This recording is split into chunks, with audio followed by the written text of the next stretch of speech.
현재 우리나라는 국토 불균형을 넘어서 지방 소멸 현실에 직면해 있습니다. 이러한 위기 속 지방 도시들의 통합 움직임이 본격화되고 있는데요. 이미 10년 전 지역 상생 방안으로 발빠르게 통합을 추진한 곳이 있었습니다. 작은 도시를 합쳐서 100만이 넘는 큰 도시를 만들지 않았습니까? 어느 정도의 이제 인구가 있어야 그 도시가 발전하고. 인구 100만 메가시티의 탄생은 지역 균형 발전의 마중물이자 희망의 출발점이었는데요. 도시의 어떤 위상 제고가 굉장히 큽니다. 도시의 경쟁력이나 균형 발전의 어떤 정도는 한 80% 정도는 달성이 되었다. 우여곡절 속 한 지붕 세 가족이었지만 미래 100년 먹거리 산업으로 침체에 빠진 지역 경제의 돌파구를 찾는가 하면 빛나는 땅에 과거 영광을 찾으려는 움직임이 분주합니다. 통합 10년이 지난 지금 도시의 경계는 얼마나 허물어졌을까요? 지난 10년 동안 과연 무엇을 얻고 또 무엇을 새롭게 꿈꾸고 있을까요?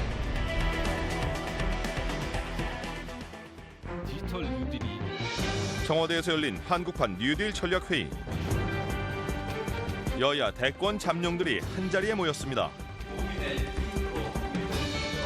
17개 시도지사가 참여한 회의에서 각 지역의 야심찬 뉴딜 사업들을 소개하며 뜨거운 정책 경쟁을 벌였는데요.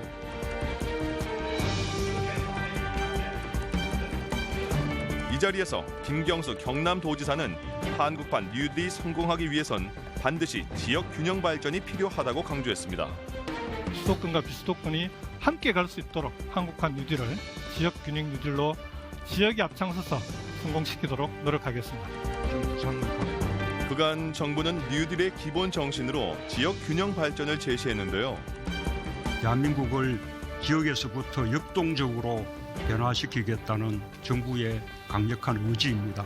지역 주도성을 살린다면 지역 스스로가 주역이 되어 마음껏 창의력과 상상력을 발휘하는 장이 될 것입니다.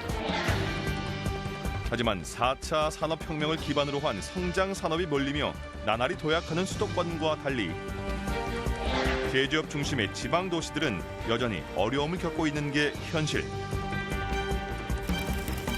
특히 코로나19로 인한 세계적 불황까지 겹치면서 제조업 생산 기반이 몰려있는 지방 도시의 고통은 더욱 커지고 있는데요. 하지만 위기는 곧 기회. 어려움 속에서도 미래 먹거리를 책임질 신성장 동력을 찾으려는 움직임이 곳곳에서 감지되고 있습니다. 한국 제조업의 메카 창원. 이곳에선 디지털을 기반으로 한 스마트 산업단지 전환에 사활을 걸고 있는데요.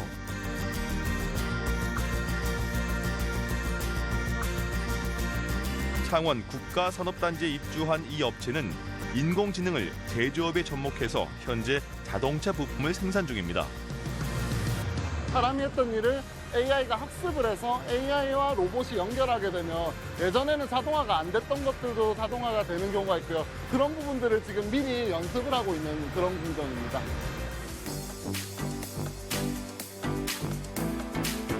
부품 관리부터 생산, 포장 등 전 과정을 데이터로 관리해서 생산 효율성을 높이는 것은 물론 매출 증가로 신규 일자리까지 만들어 나가고 있습니다. 결과적으로는 저희가 작년에 매출이 한 30% 정도 올랐고 또 고용도 30% 정도 늘었습니다. 첨단 산업으로의 발빠른 전환을 통해 매출과 경쟁력 두 마리 토끼를 모두 잡은 건데요.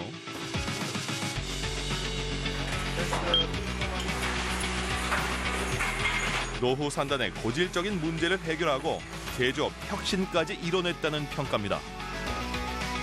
창원 스마트 산단에는 생각보다 오래된 회사들이 많이 있어요. 근데 전통적인 제조업을 살리면서 그쪽에 있는 기술들을 바탕으로 스마트 기술을 얹어서 옛날보다 더 나은 가치를 창출하고 있는 그런 게 많은 좋은 모습이 됐던 것 같아요. 앞서 문재인 대통령도 이곳을 찾아 창원 스마트 산단이 한국판 그린 뉴딜의 상징이 될 거라면서 힘을 실어주기도 했는데요. 이 어려움을 극복하기 위해서 이 전통 산업을 어떻게 변화 발전시킬 것인가. 그래서 기존 전통 제조업에 ICT를 융합해서 훨씬 더 경쟁력 있는 새로운 산업이 되어야 되겠다. 그것이 이제 구체적으로 스마트 공장, 스마트 선도산단으로 나타나게 됐습니다. 그 다음에 기존 산업만 있어가 가능한가? 아니다. 신산업이 필요하다. 그래서 이제 신산업 중에 하나가 수소산업입니다. 창원 스마트 산단 안에 위치한 한 수소 전문 기업. 이것도 미래 먹거리 개발의 한창입니다. 지금 물 전기분해 과정입니다. 물 전기분해를 통해서 이제 수소를 생산하는 모습을 지금 보여주고 있습니다. 그린 뉴딜의 핵심 수소 산업. 미래의 탄소를 대체할 친환경 에너지로 정부는 20년간 25조 원의 투자를 창출한다는 목표를 세웠습니다. 수소 경제는 온실가스 규제 대응과 영원히 고갈되지 않는 지속 가능한 신재생 에너지 보급 측면에서 머지않아 탄소 경제를 대체할 아주 중요하고 필수적인 미래 먹거리 산업으로 자리매김할 것입니다.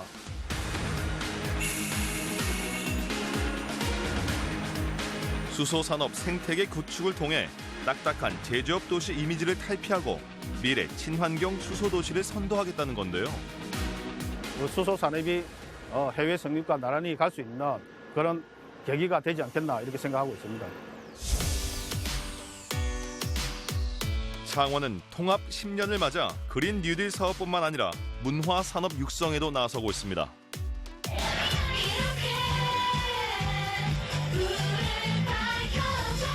일사불란한 춤동작에 아이돌 그룹 못지않은 무대 매너까지. 창원은 매년 K-팝 한류 페스티벌이 열리는 도시로 전 세계 80개국의 K-팝 팬들이 결선을 위해서 이곳을 찾는데요. 전 세계적으로 우리나라의 K-팝이나 특히 BTS, 방탄소년단 같은 경우에는 대한민국을 대표하는 대한민국의 홍보단이라고 생각을 합니다. 그게 창원에서 나오지 말라는 법이 없지 않습니까? 한류 거점 도시로 도약하기 위한 또 다른 준비도 한창인데요. 바로 국내 유명 엔터테인먼트 기업 유치에 성공해서 올해 연말 개관을 앞두고 있습니다. 한류 메카 도약을 통한 글로벌 관광 기반을 구축하는 것을 목표로 하고 있어서 우리 창원문화복합타운이 이에 기여할 수 있을 것으로 생각됩니다.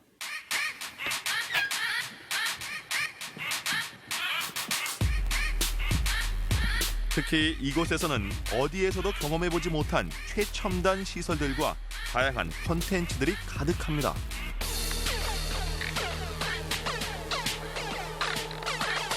지금 보시는 좌우 스크린은 서라운드 뷰잉을 상영하기 위한 디귿자 형태의 스크린입니다.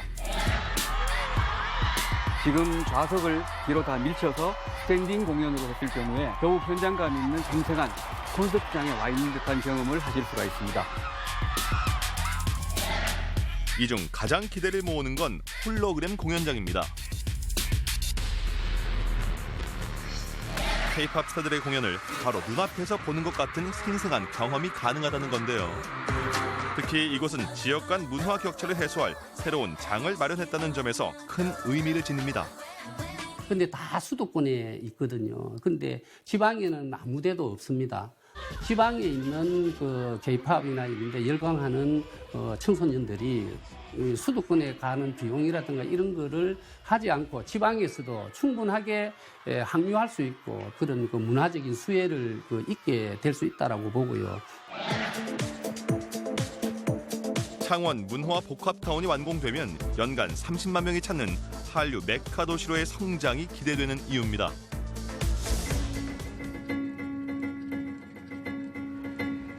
창원은 미래 준비와 함께 과거를 기억하는 작업도 하고 있는데요. 마산은 우리나라 현대사 최초의 민주화 운동 3.15 의거가 시작된 곳입니다. 이 사건의 가장 중요한 거는 우리가 지금 보고 있는 저 사진 한 장입니다. 3.15 그날 선거 시위가 있었던 당일날 사라진 학생이죠. 학생인데 바로 김주열 학생입니다. 이승만 정권이 장기 집권을 꾀한 3.15 부정선거. 당시 마산 시민과 학생들이 부정선거에 맞서 일어섰고 눈에 최루탄이 박힌 김주열 열사의 시신이 발견되면서 시위는 전국으로 확대됐는데요.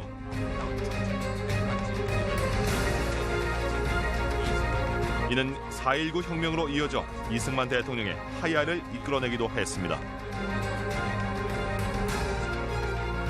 대통령을 하야시키고 다시 한번 민주주의를 가기 위해서 전 국민이 시위 현장에 나와서 대한민국 현대사의 역사를 바꿨던 한 획을 바꿨던 시간이었습니다. 3.15 의거뿐 아니라 박정희 유신 정권을 무너뜨리게 한 부마 민주항쟁까지.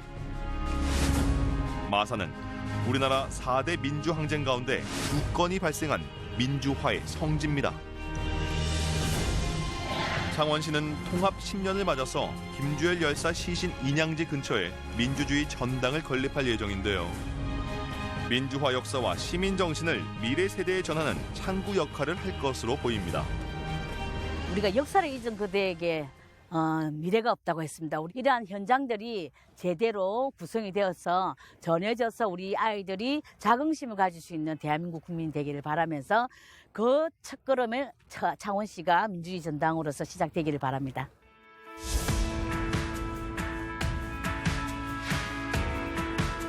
현재 창원시는 경남의 정치, 경제, 문화의 중심지로 성장 가능성을 확인하며 외연을 차분히 확대해 나가고 있습니다. 인구는 모두 104만 명. 지역 종합 경제 지표인 지역 내 총 생산은 36조 원에 달합니다. 단일 기초자치단체로는 매우 큰 규모와 잠재력을 갖춘 건데요. 불과 1970년 전까지만 하더라도 창원은 전형적인 농산어촌의 모습이었습니다.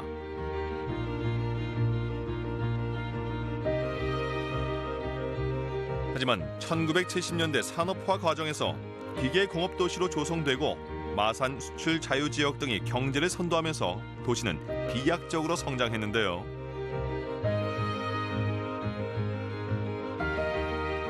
돈과 사람들이 구름처럼 몰리기 시작했습니다. 대한민국 최초의 계획도시이자 한때 전국 7대 도시로 명성을 누리기도 했는데요. 하지만 제조업이 쇠퇴하고 계획도시 조성이 40년을 넘기면서 새로운 변화가 필요했고 이는 곧 통합의 중요한 단서가 됐습니다. 낡은 행정구역이 지역주의를 심화시키고 효율적인 지역 발전을 가로막는 벽이 되고 있습니다. 정부는 자발적으로 통합하는 지역부터 획기적으로 지원해서 행정구역 개편을 촉진하고자 합니다. 2008년 행정안전부에 통합 건의안이 제출된 뒤 마산과 진해, 창원시 의회가 차례로 통합안을 의결하면서 통합은 현실이 됐습니다. 이듬해 통합준비위가 출범하고 그해 7월 통합 창원시가 출범했는데요. 경남의 큰 지도를 바꾸는 중대한 사안이었지만 과정은 그야말로 속전속결이었습니다. 논의 6개월 만에 전국 첫 자율통합시란 수식어를 단 통합 창원시가 출범한 건데요. 앞으로 대한민국의 새로운 미래는 우리 창원에 딸려 있다 해도 과언이 아닐 것입니다. 통합 창원시의 힘찬 출발 온 국민과 더불어 축하합니다. 통합 당시 창원시 인구는 108만 명. 당시 경상남도 인구 326만 명 중 3분의 1을 차지하는 메가시티의 탄생이었습니다. 하지만 정부 주도로 주민 투표 없이 통합을 진행하다 보니 물리적 통합은 했지만 화학적 통합에는 이르지 못했다는 평가도 나오는데요. 시민들이 상대적 박탈감으로 인해서 아마 우리 통합시에 정신에 어긋나지 않을까 싶다. 이렇게 와가와가 하지 마시고 물 흐르듯이 일정하게 우리가 차분하게 우리가 한번 결정을 보입시다. 당시로 이렇게 해상해 보면은 통합 일정은 2010년 7월 1일로 정해놔 놓고 그 일정에 맞춰서 이제 이 통합을 진행을 하다 보니까 일정이 촉박하였던 거예요. 6개월 논의했고 이것도 우리 삶의 터전이 바뀌는 거잖아요. 내 삶의 구역이 바뀌는 문제잖아요. 내 삶의 터전이 바뀌는 부분인데 가장 이해 당사자라고 할 수 있는 3개시 주민의 의사결정 과정에 참여를 못했다는 겁니다. 사실은 시민들이 뭐 통합이 됐는지 안 됐는지 피부로 느끼는 어떤 시민성의 고향하고는 거리가 좀 멀게 통합이 돼버린 거예요. 주민투표를 거치지 않았기 때문에 우리가 치루어야 했던 어떤 갈등은 수도 없이 많았습니다. 그래서 뭐 그 당시에 뭐 의회에서 우리 언론이 보기나 시민들이 보기에도 정말 민망할 정도의 그런 난투극도 일어나고. 이러한 한 지붕 세 가족의 생활은 순탄치 않았습니다.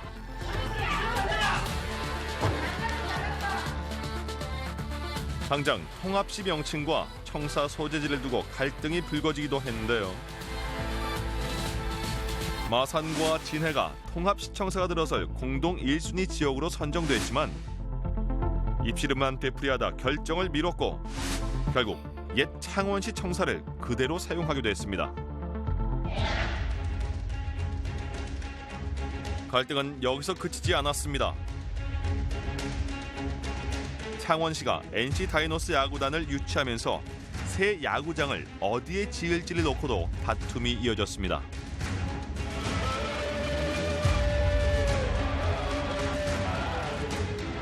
창원시가 창원, 마산, 진해 세 지역을 놓고 용역을 맡긴 결과 진해로 최종 결정됐지만 접근성이 떨어진다는 이유로 전면 무효화됐습니다.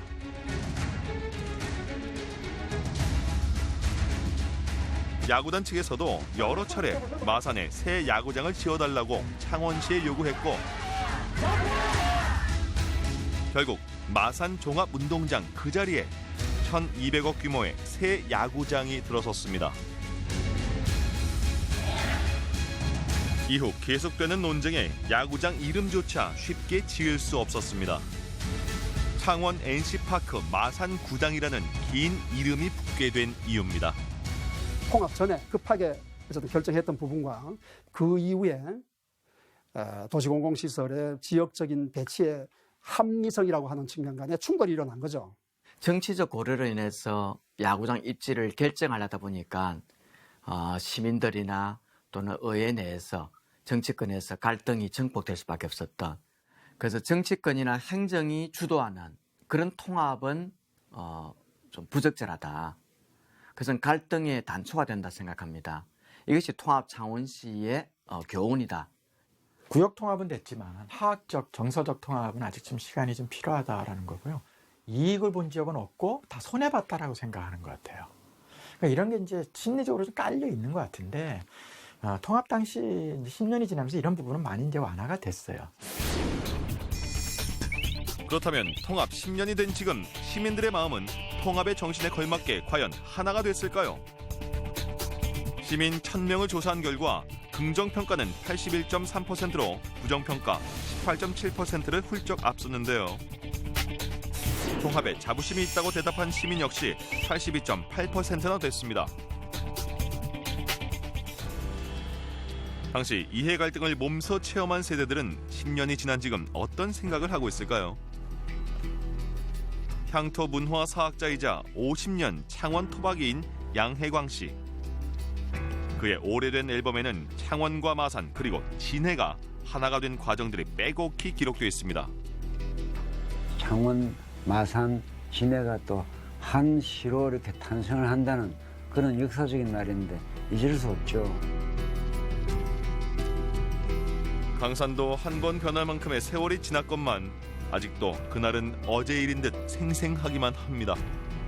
아마도 우리 대한민국에서 행정구역 개편이라든지 이런 게 가장 굴곡이 심했던 곳이 우리 창원이 아닌가. 사실은 역사적으로 보면은 한 뿌리라는 것을 확인할 수가 있습니다. 사실 창원이란 지명이 탄생한 건 무려 600여 년 전. 조선시대 창원과 마산, 진해 지역을 아우르는 창원부가 만들어졌는데요. 창원은 본래 역사적으로도 한 뿌리였던 겁니다.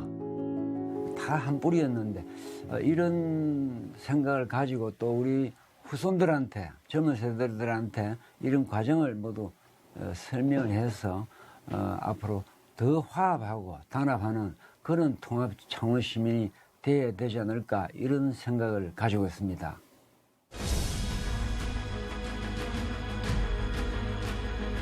더 나은 미래를 위한 다음 행보는 과연 무엇일까요?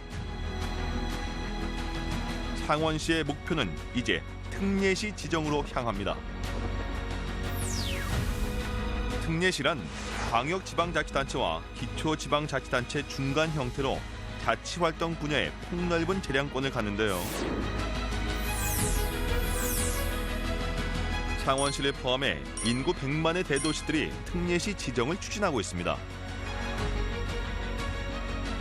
하지만 대도시에 특례시 지위를 부여하는 지방자치법 개정안은 지난 20대 국회 문턱을 넘지 못했는데요. 도시의 규모가 커지는 만큼 그 도시에 권한을 줘야 되죠. 근데 창원시는 아시다시피 규모 자체는 광역시급이거든요. 그다음에 지역 총생산, GRDP 뭐 이런 것들이 보면은 사실 대전이나 광주 광역시보다도 더 커요. 면적도 더 넓고. 그렇지만은 이게 기초자치단체라고 하는 한계 때문에 예산 규모로 보면 세수가 제한되어 있기 때문에 예산 규모로 보면은 다른 저 대전시나 광역시에 비해서 절반도 안 돼요. 한 3분의 1 수준밖에 안 돼요. 통합 이후 10년, 창원시는 다시 한번 미래 100년을 위한 도약의 대전환기를 맞고 있습니다. 실질적인 지방 분권, 나아가 지역 균형 발전을 이루기 위해 몸에 맞는 행정구역으로 미래 돌파구를 찾고 있는데요. 한 국가의 경쟁력은 그 국가에 소속되어 있는 여러 도시의 경쟁력에서 나오기 때문에 통합된 창원시가 10주년을 맞이해서 더 큰 경쟁력을 가지려면 행정에 있어서 더 큰 자율성을 주셔야 합니다. 그것이 특례시입니다. 반드시 21대 국회, 이번 정기국회에서 통과되기를 간절히 소망하고 있습니다. 지난 10년을 돌아보며 남겨진 과제는 무엇인지, 허울뿐인 특례시가 되지 않기 위해 필요한 준비는 무엇일지 냉철한 성찰이 필요한 시점입니다. 건강하게 살기 좋은 창원이 됐으면 좋겠습니다. 공기가 깨끗한 동네. 애들이고 어른이고 다 함께 즐겁게 살 수 있는 친구들이랑 놀기 좋은 창원 됐습니다. 창원에서 행복하게 오래오래 살고 싶습니다. 창원!